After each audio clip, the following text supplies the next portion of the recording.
I'm Katie. I'm Anna. She's a psychotherapist. And she runs a photography empire. Together we make music and we podcast. To encourage ourselves. And you. To do the things that scare us most. Welcome back, everybody, to another week of the Doing Scary Things podcast. Yes, today we have another breaking down the song release episode of our 5th release called Wave Goodbye. It's a sad one. It's a real sad one. There's a lot of meaning behind this song, and we're going to talk about that. But first, we're going to listen with you. We haven't heard it in a while ourselves, so yeah, we're going to go ahead and take a listen, and we hope you enjoy.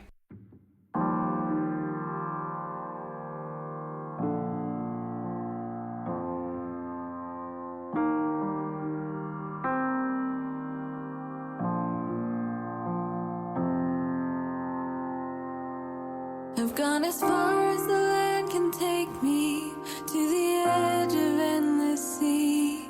It's as good a place as any to come and sit and think. And I know I can't forget you. If I'm honest, I don't want to. Right now I'm wishing you'd come walking up the beach. Show me how to wave goodbye. I need to learn to recognize the changing of the tide and spread my sorrows out as deep and wide. Show me how to wave goodbye. Staring out across the under the ocean's siren spell, I hardly feel time pass, 'cause I'm caught up in the swell of feelings left unspoken, devastation and devotion. The moon is rising high, I am breaking with the waves of water. Show me how to wave goodbye. I need to learn to recognize the changing of the tide and spread my sorrows out as deep and wide. Show me how to wave goodbye. I came out here to be washed clean, but I don't know what I was thinking. Your memory is drowning me. I feel myself sinking.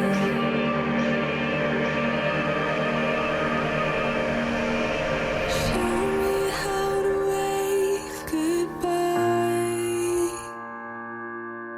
I need to learn to recognize the changing of the tide. Spread my sorrows out as deep and wide. Show me how to wave goodbye. Show me how to wave.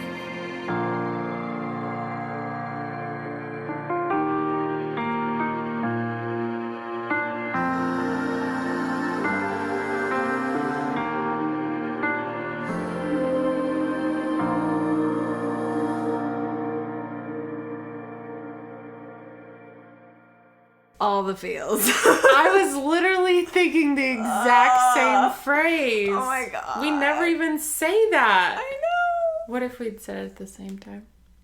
We missed our chance. Anyway, are you okay? Yeah. How do you feel after I think listening I'm all right. to that?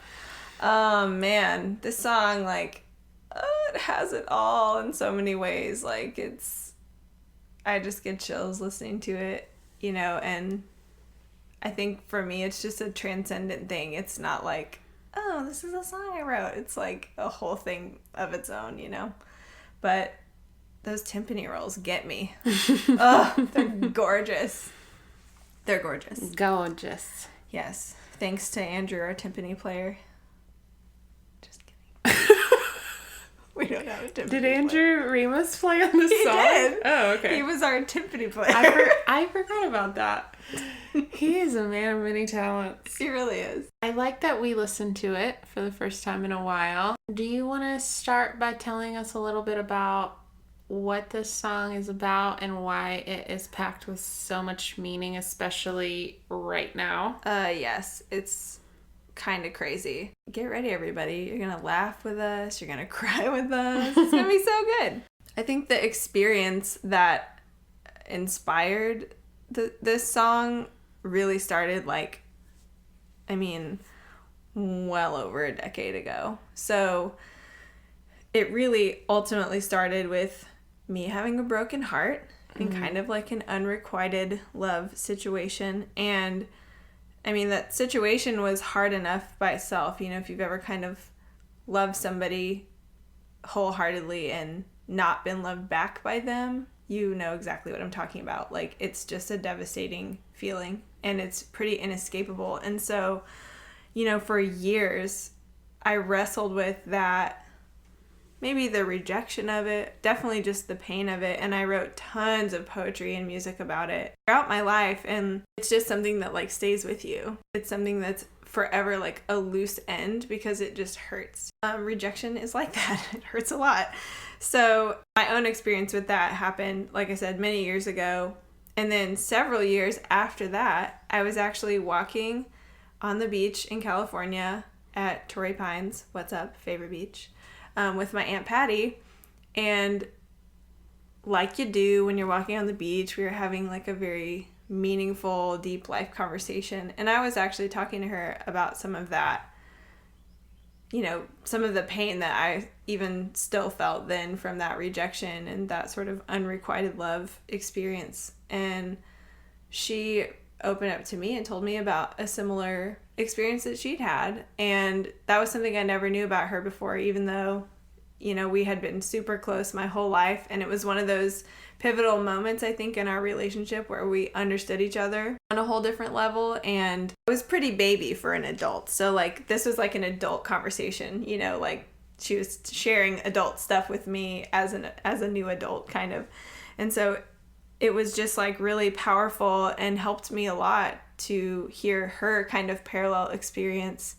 And, you know, even just to ask a question, not all by myself anymore, but like with her, we were both asking the question of like, how do you get closure and how do you let that go? It's just so hard. You know, it's hard to let go of that kind of pain. And I think we agreed when we were having that conversation that we both wanted to let go of it so bad, and we're like desperate to just like let it go and move on, and we just couldn't. Like, we didn't know how. Even though neither of us had like figured it out per se, like there was something really comforting about knowing that this person I loved and admired so much knew what I felt, like she felt what I felt. Didn't really get anywhere with that. We were just mystified about it together, but you know, together's better than alone. So then fast forward several more years to a different beach on a different coast, South Carolina. I was on the beach with, oh yeah, that's right, with you. And we were like sitting in beach chairs. That was like such a magical trip. Yeah. That was... We were on a writing retreat. It was like the weekend of my birthday. Yes. We had written a song that morning, which will be our 6th song we release. Yes. So we were on a high from writing that song. Or maybe a low, because it's also sad. Yeah. We like sad songs. Can we just say that? Oh, yeah. We like feeling the feels and the emotions. Yeah. I mean, we've been known to say things like the more devastating, the better. Yeah. And we mean it. It's normal. Mm-hmm. I think. So, well, and I think, like, it's funny because it really is, in some ways, it flows more, I think, to write sad songs. And there's so much emotion to use when you're writing like that. And it's almost the challenge universally, I feel like, to write like the happy, upbeat, fast songs. Like, sure. You know, so. Well, because when you're experiencing something like that, it, you know, I guess it's easier, some would say, to write from that place, I think. Yeah. Because it is so real in those moments. Right. And I mean, for me, you know, writing is, sometimes it's the only way to process it. Like, even talking about it's not the same. Mm-hmm. And so, yeah, I think there's just a real draw to like using that cathartically too. And so we're sitting on the beach in our beach chairs, And I believe I was telling you about my initial experience, not being able to let go. I think I even told you about Patty's experience that she told me about and like all the parallels there. So sitting there on the beach with you, kind of relating both of those stories, I was really getting back into like the feeling of it, you know? And it's nice because I think from that point in the timeline, it wasn't something that was constantly overtaking me the way it used to. But, you know, there's something about having those deep life beach conversations that like it brings the emotion all back to the surface. There's a certain desperation that I think comes with wanting so bad to let go and move on, and you just don't know how and you just can't. After we talked about it, I think I went inside. Yeah, I was thinking, I think you went inside or like walked down the beach or something. You know, there was like this redneck wedding happening at the hotel next to ours, and I remember being very just intrigued / taken aback by all of that. Maybe I just needed to go look at that for a minute. I'm not sure. I can't remember either, but I do remember kind of being alone for a little bit because I had brought a notebook out there with me, and like all of a sudden I just started hearing the song, like the music and the lyrics together, and I just wrote it all down. And I mean, it changed a little bit, but it was really like 90% how it is now, I think, like lyrically and melodically and stuff. And I mean, I was like tearing up writing it, which is also not typical for me. Like, I do feel a lot when I write, but I get really cerebral about like getting the right lyrics and like saying something clever. I'm like obsessed with cleverness, obviously. Mm-hmm. You do that. And like grammar. And... I'm like, yeah, it has to like fit perfect, you know? Yeah.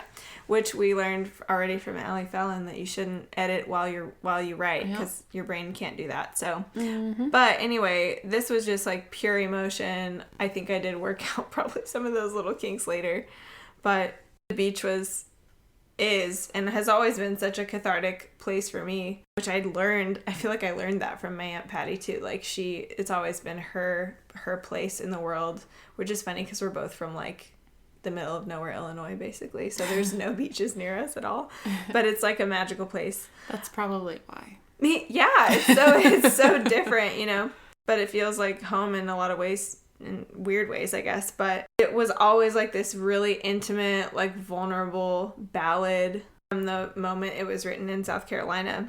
Other than the redneck wedding, what do you remember from that time, from writing it? Or from it coming to life on the beach? I do remember now where I was. Where? Because this was one of the first beach trips we did. And we went under the premise of getting like a ton of work done. And I was working on the first draft of my book. Yes. If people can freaking believe it, even way back then. Yeah. It still isn't finished. 2015. We had written the song that shall remain nameless that morning. Our 6th song. We'd written a song, and I don't know if other songwriters can relate to this, but like when you finish a song, it feels so monumental. Yeah. And like it's almost that experience of like, how did I do that every single time? And that is not in any way saying like, if I think it's like the worst song in the world, I would still feel that way, because it's literally creating something out of nothing. Right. And when I sit and think about it, like, I feel like my head's going to explode. Like, it's just like, I can't believe this just happened. Yeah. Like, I still feel like that every time. And so I think we had written that song, and we were super excited about it. We still love it. It's one of the 6 that we recorded. Don't worry, we're going to share it with you soon. Yeah. And so I think I was just like, okay, we're done, you know, like that was, because it was like the first couple hours of the beach trip.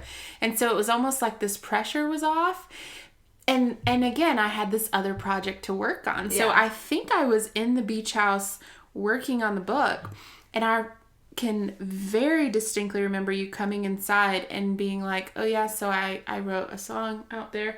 And I was kind of like a little like sad. Maybe like, I don't think jealous is the right word, but I was just like, oh, it's finished. Oh, okay. And like, I'm so happy for you, you know? And I was probably like immediately going to like blow my nose or something because I was so devastated writing it. Well, and we had the previous conversation, so I think I had a little bit of context. Yeah.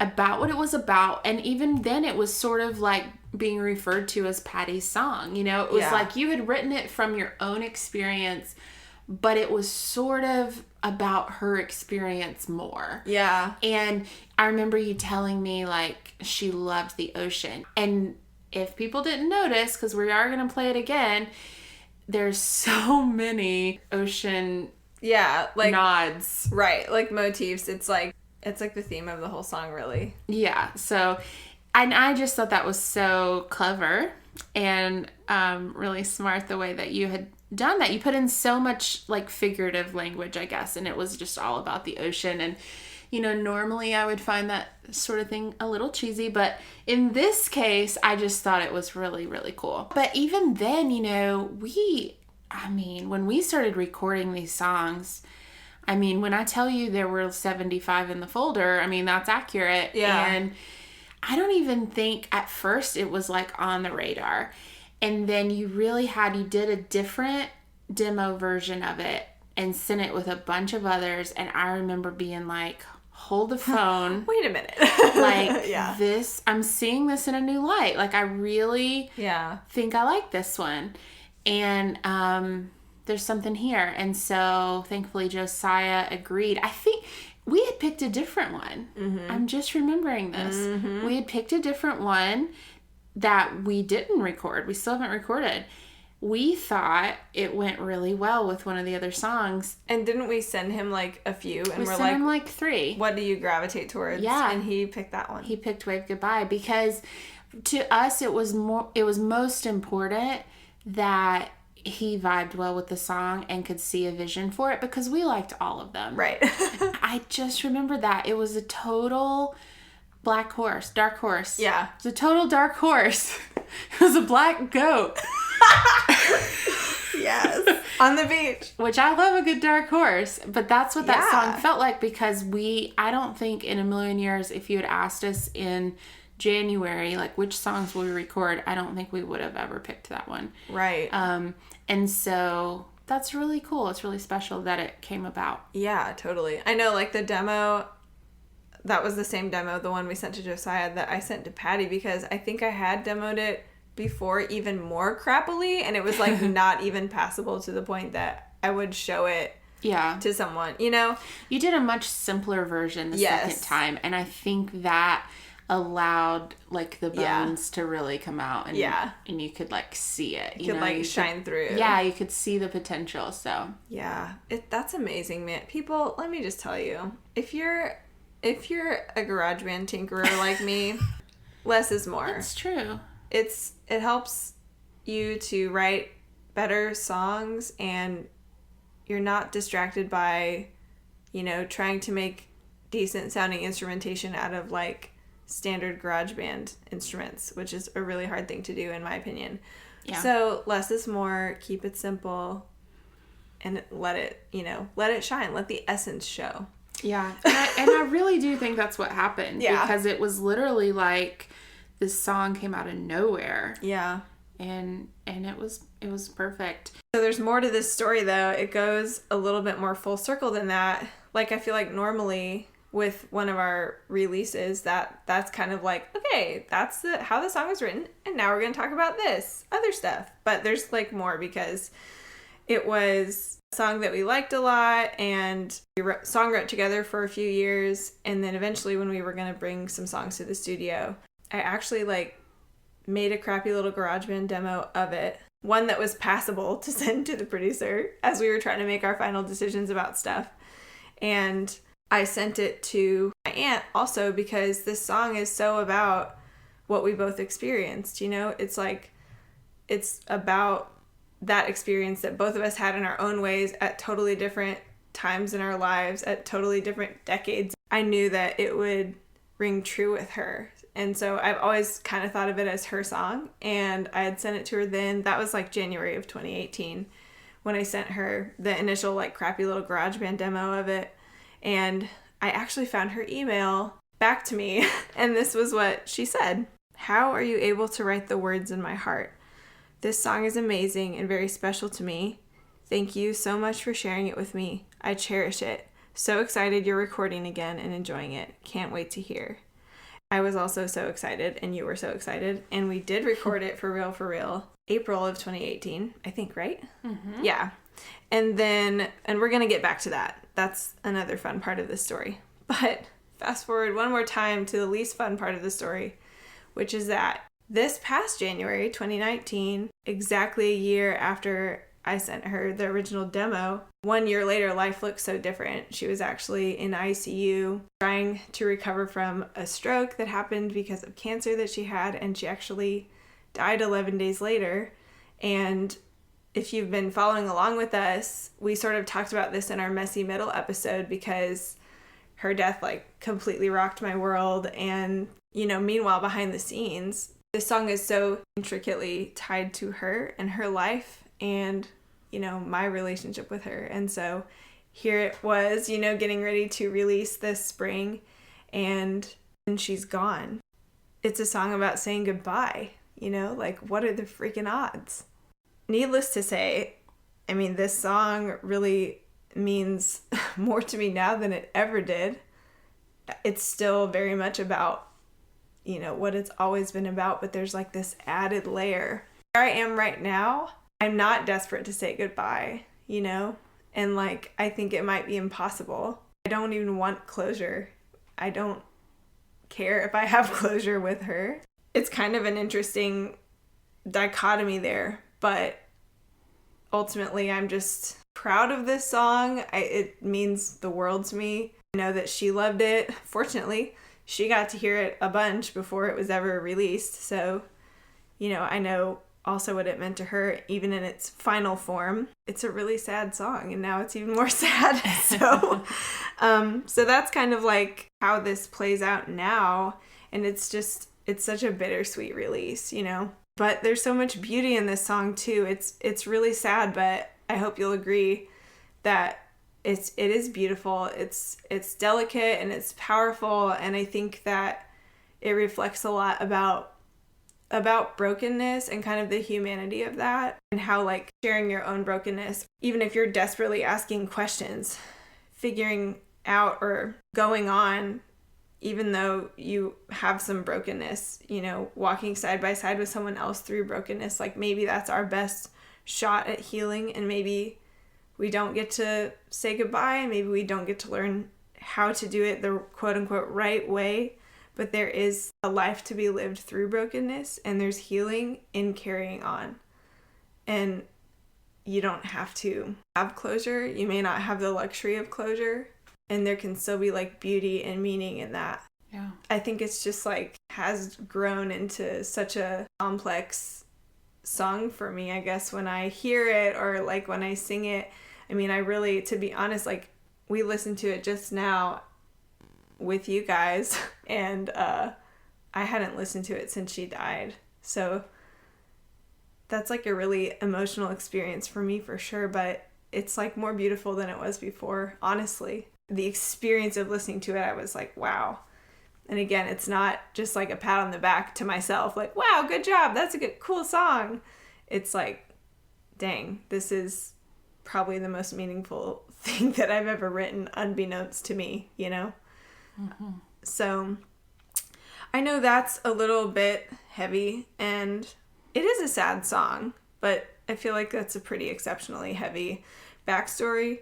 And so, you know, like I said, as devastating as possible, that's how we generally prefer it. But I think it got a little devastating even for me. Yeah, I know, right? How you like them apples, Katie? Oh, yeah. But how could we have known? You know, how could we have known when this was written? How could we have known when we recorded it or decided to release it? Like we couldn't, and it's just that's how life unfolded.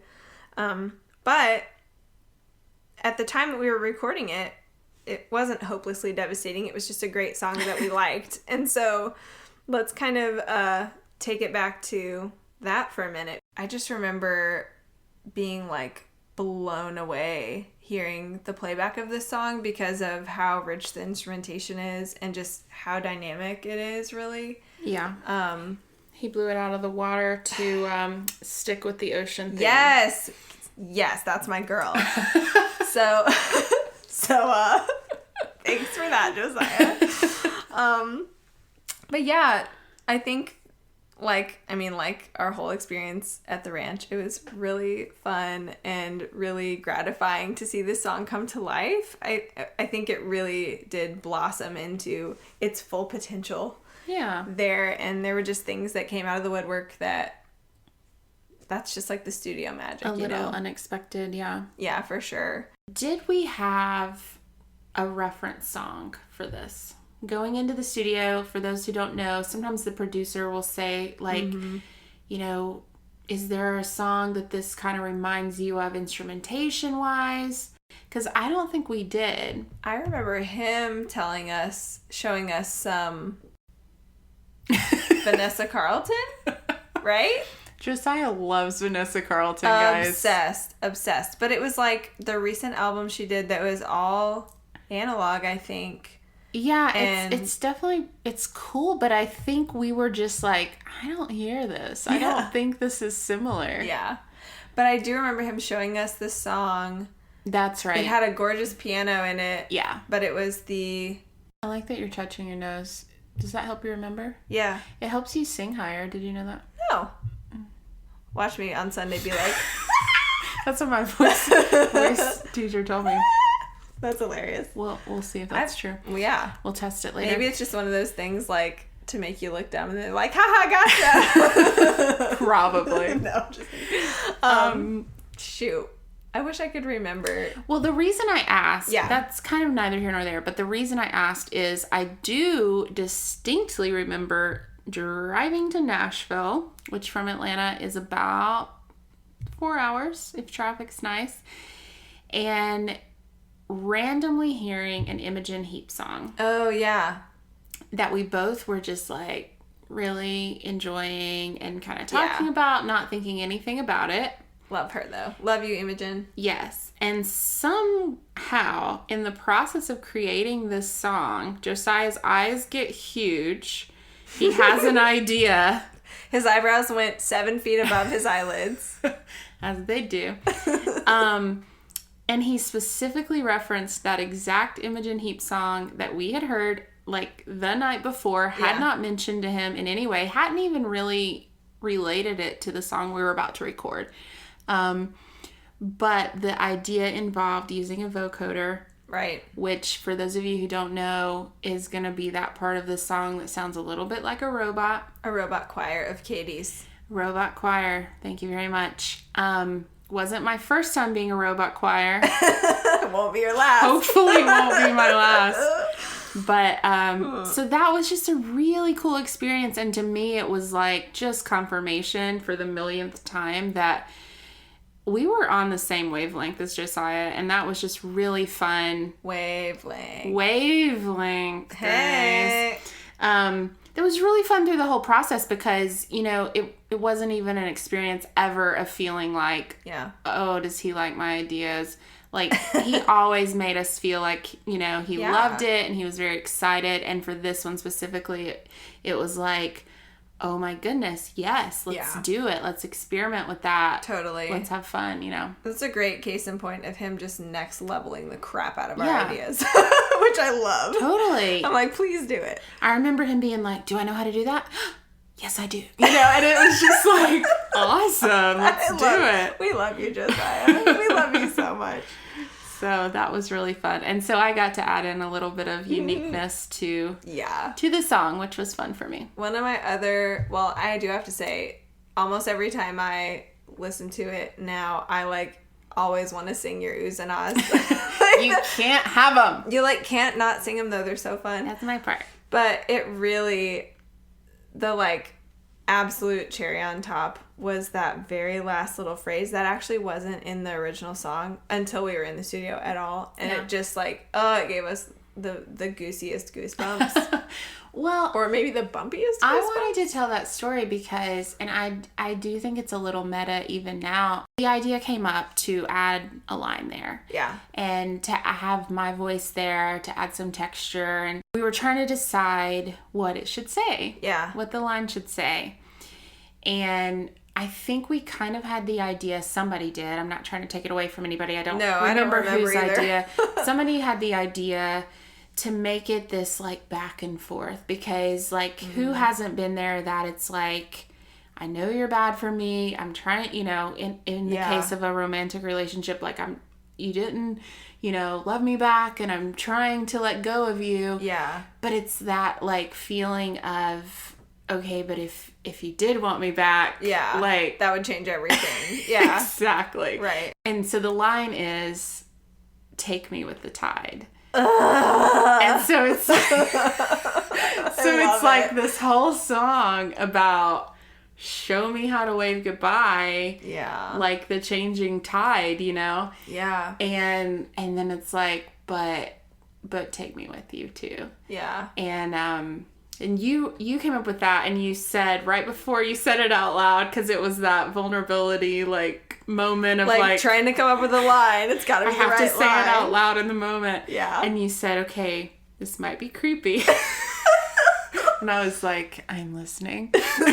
Yeah, tell me everything. Creepy's my favorite. Yeah. Oh man. Yeah, but we just went with it. And so even as you were telling the story of Patty, I just really like that even on another level there, because like you said, you don't want to say goodbye.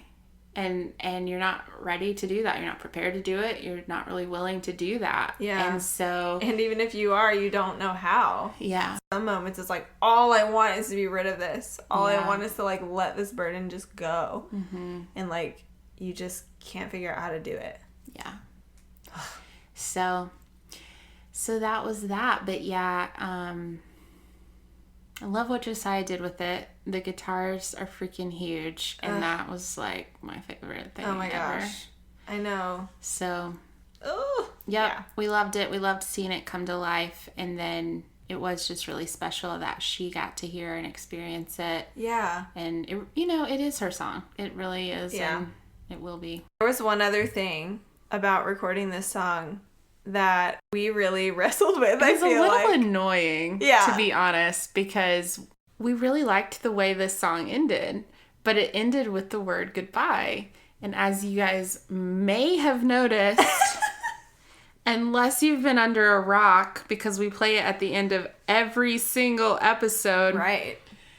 Our song Deathbed ended with the word goodbye. Right. And Josiah kind of brought that up and was like, I don't think you really want to do that. And I was like, I might want to do that. I liked it. Yeah. I really liked it. So we did. We wrestled with how to change it. And so now the song ends with show me how to wave. And the goodbye is implied. But I, even again on that meta level, like I love that, because it's like, I don't know. I don't know if I'm going to say goodbye. Right. And exactly. And it is just that open-ended. Yeah. Like, again, like, how could we have known it would really come to mean that in such a real way? Yeah. And it totally does. Like, you're right. That's really mind-blowing. Yeah. Well, if that bothers any of you listeners, just listen all the way through our outro and you'll hear us say goodbye at the end of Deathbed, which is our outro bumper music. And we usually have some nice little announcements and things in there too. So, and if you've never realized that that's what that was, you're welcome. And yes. I hope your mind is blown. And also, if you just start skipping when you hear the music coming in, you're missing a blooper on the end of every episode. And we're really funny, guys. We are funny. Picking the blooper is a struggle every week because there's so many good options. And we're about to wave goodbye too, but not to each other. How's that for a segue? You missed your calling. Segue champion. Oh my goodness. We are taking a little break for the summer. Yes. It's just a see you later. It's a see you later. We're going to have one more episode next week. And then we're going to take a little bit of a break to keep doing our scary things, frankly. Mm-hmm. This podcast, we love it, and we love connecting with you guys, and we plan to keep doing that over the summer. But it does take up a lot of time, and we need to work on some stuff like music. Yes, like more songs to release to you in the future. Yeah, so one of us has a pretty major life change happening. but you're going to have to tune in to the next season to know what that is. And we can tell you all about how that went. That's right. But we're not going to leave you hanging. We've got ways to stay in contact with social media and things over the summer, so we're not falling off the face of the earth. And we have one more fantastic episode for you, which you're welcome to listen to over and over and over again the whole summer. Yeah. We're going to leave you in a good spot with your scary things, and we're still going to be here for you. And the community is going to keep growing, and then we'll be back with just, a fresh batch of inspiration, hopefully a fresh batch of music, fresh batch of interviews. Yeah, we've got some really exciting things coming up. So we do. Yeah. If you haven't, listened to all the episodes, this is a great time to do that. We're excited about the things that are coming. Yeah. So one more episode, and that will conclude season 1 of the Doing Scary Things podcast. Yep. Cat's out of the bag. They're actually on the porch right now. They got out. Yeah. Thanks, everybody, for bearing with me telling one of the saddest things ever about a song so far that we've talked about. But, that's real life. And it is. It's what makes, I think that's what makes good music. That's what makes meaningful music, which I think is what makes good music. Yeah. To be completely honest, it's very different than the first 4 we released in that it's not a beat for one. It's not like the quote unquote, radio single that if an artist is just releasing singles, it's kind of a weirdo, to release a song like this. We don't care. Yeah. In case you haven't noticed. For better or for worse, we just don't care. And it felt like it fought for its place in this world. So I'm excited for it to be out there. And we hope that you guys can, apply your own meaning to this and hope that you enjoy it. Yeah. And I guess there's one more little thing I do want to say, which is just an encouragement to everybody, maybe specifically to songwriters, maybe not. But, if there's something that you need to bring into the world, like a song, don't wait, because you don't know why the time for it is now, and it kind of doesn't matter. You have to trust that intuition and just bring it into the world and let it show up for whatever it needs to be here for. Yeah. I was just thinking about that. If I had chickened out or buried it under the other 74 songs in the folder, gone and watched the Redneck Wedding with me. Yeah. I would have missed the boat in a way. And Patty never would have gotten to hear it in her lifetime.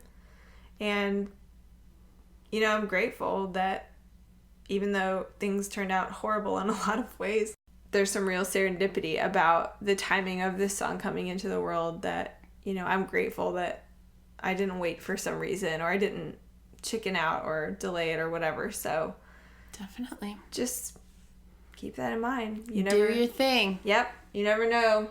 Timing is maybe not everything, but close. Don't wait. Don't wait. Okay. One more time. Wave goodbye.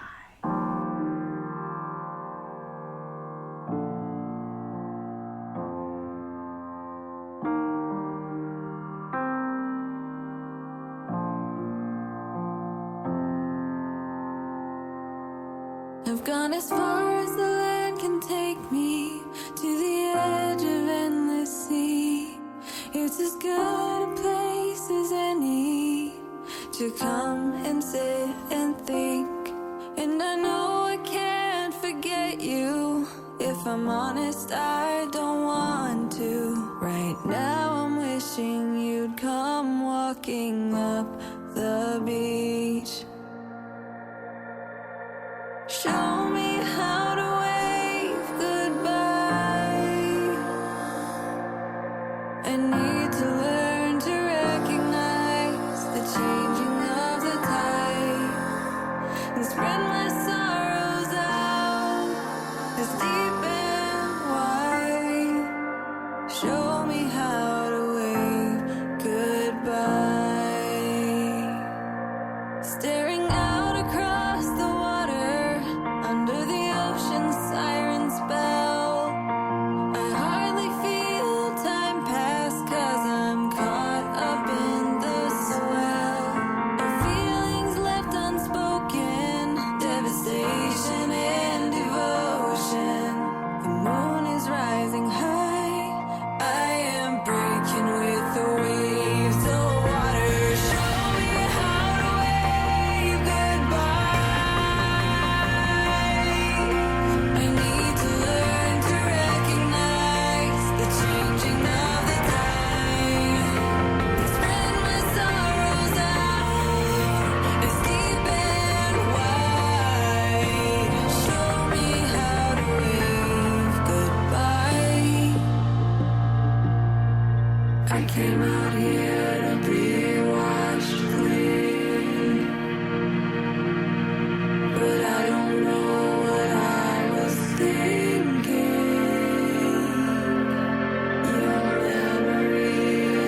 Thanks for listening to today's episode of the Doing Scary Things podcast. If you like what you heard, please take a second to share it with a friend. It would mean the world to us. You may have noticed that we have a new single out under the band name Jasper and Jade called Wave Goodbye. We would love if you checked it out on Spotify. Find that and other links in our show notes.